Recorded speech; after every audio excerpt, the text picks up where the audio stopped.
Hello everyone, and welcome to our video, Teach Me to Colour, our Facebook group. How do we move from a black and white image to a coloured version? So this is our introductory workflow, and we aim to have you colorising parts of an image very quickly, and hopefully you'll be able to follow along. If you go to our Facebook site, once you're a member,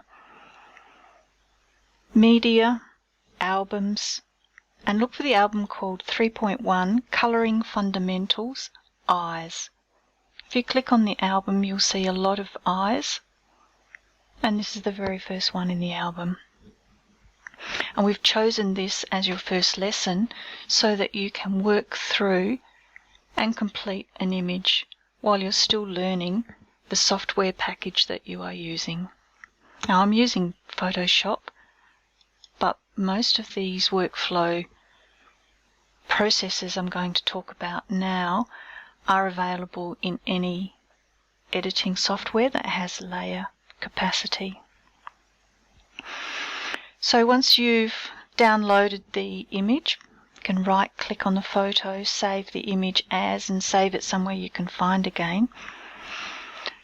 Open the file in your editing program, and if you're using Photoshop, it may open in Camera Raw, but just click open on the lower right hand side. Alright, so here we are. We have our image in Photoshop, and we can see our image size 655 by 401. So if you have downloaded the image, the brush sizes that I use should be similar to what your package is using. Now, the first thing we need to learn is colouring on a blank layer. And to create a blank layer, we can go to Layer, New, Layer. And I'm going to call it Iris. And you can see it creates a checkerboard layer on top of our existing image. We can turn off the eyeball next to our image, and all that's there is a checkerboard, which is the way it's indicating that the layer itself is transparent. Think of it like a sheet of cellophane or a sheet of plastic, and we're going to draw on that sheet of plastic.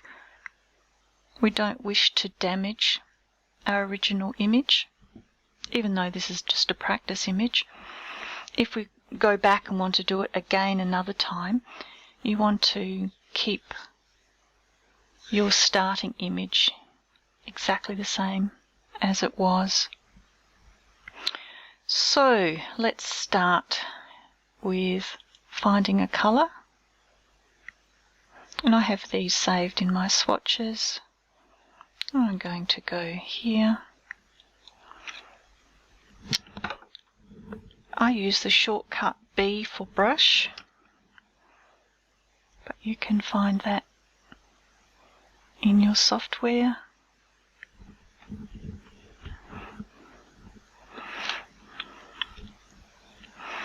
Now my brush is too small at the moment, so if we go to the brushes, we can increase the size. That's too big. That will be about right, and the hardness may need to be changed while we're working as well. Now when I start colouring, just double check that there is a white box around the layer that is active. It's highlighted here. If I was to do this and still colour, I'm actually colouring the black and white image. So always make sure you're on the correct active layer. Also use square bracket key as a shortcut for changing sizes. It's a good idea to do the edges. Oops. A bit enthusiastic.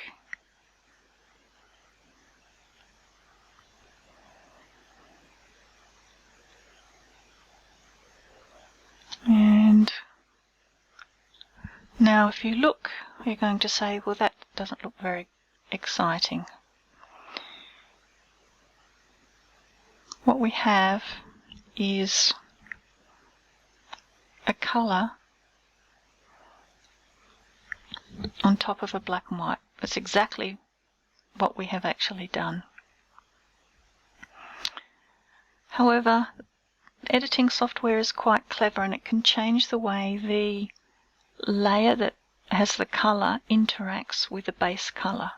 So at the moment it's exactly as if we were drawing with crayons.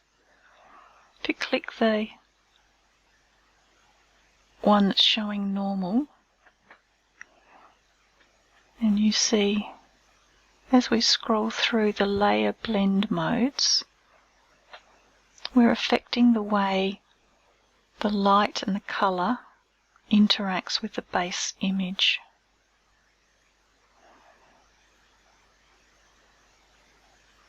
Now the one most commonly used for colouring, just while you're starting, you might like to limit yourself to colour mode or soft light or hard light. So I'm going to choose soft light for the iris.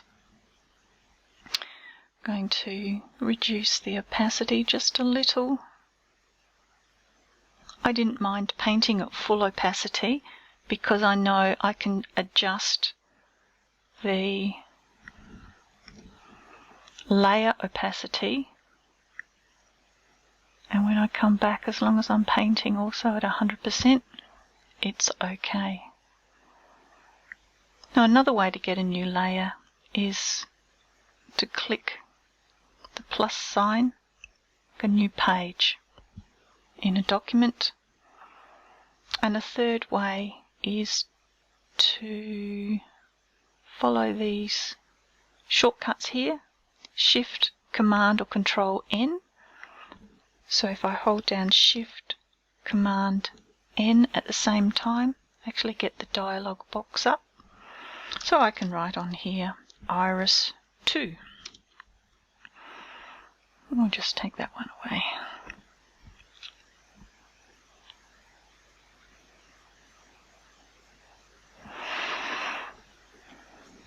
Now in nature, primary colours very rarely exist, and so I'm going to add a little bit of greeny yellow colour.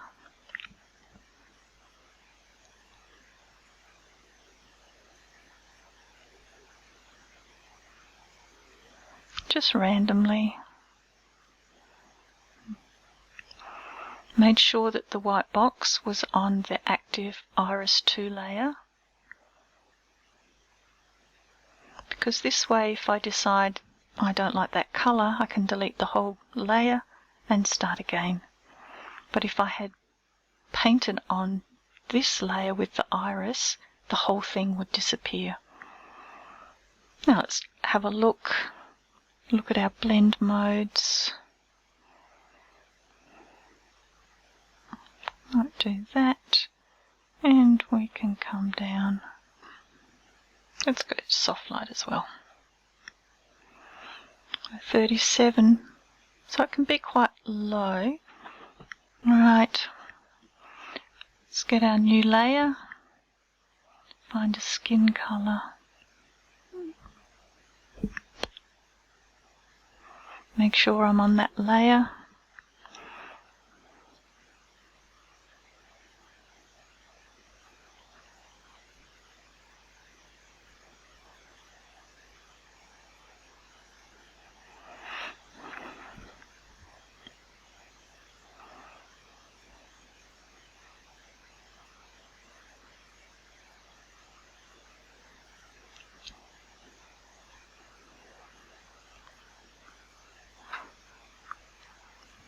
Don't worry about frequently changing brush head size. I use the square bracket key. Alright, so let's go to colour mode. It doesn't look too bad.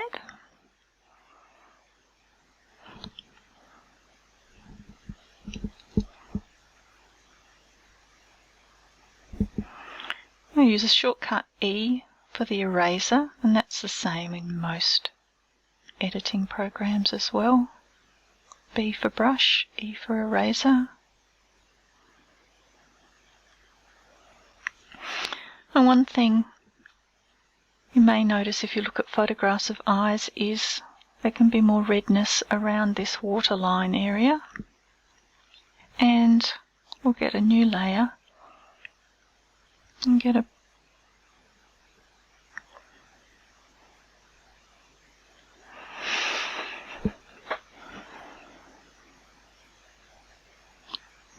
better.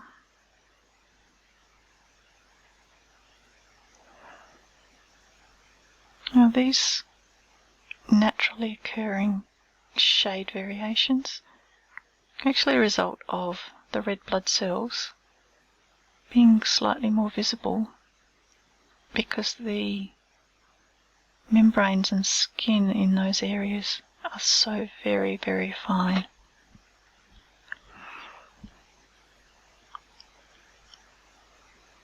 And again, you might say it doesn't make much difference.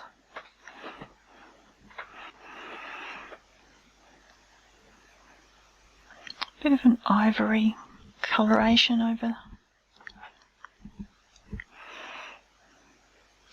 Looks a little bit too stark. Not a lot, but if you are working on precious family images, you really want to get as much reality happening as possible.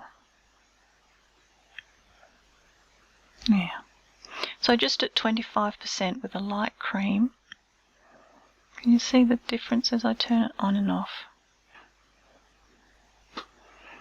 From here, you can go to File, Export.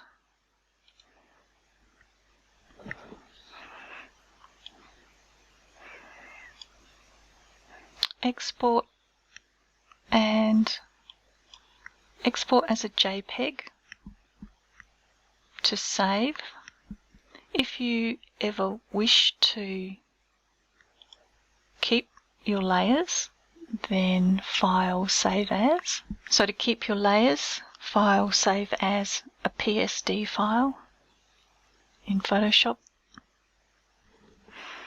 Now we could flatten this image here, but again that will destroy perhaps our only copy of a precious family photograph. So it's good practice to decide if you're going to keep a safe copy, export a flattened copy, and then perhaps keep a layered copy, because you can always come back and change the layers, change one of the colours as you improve. And that, my friends, will be your first colouring. Thank you for watching.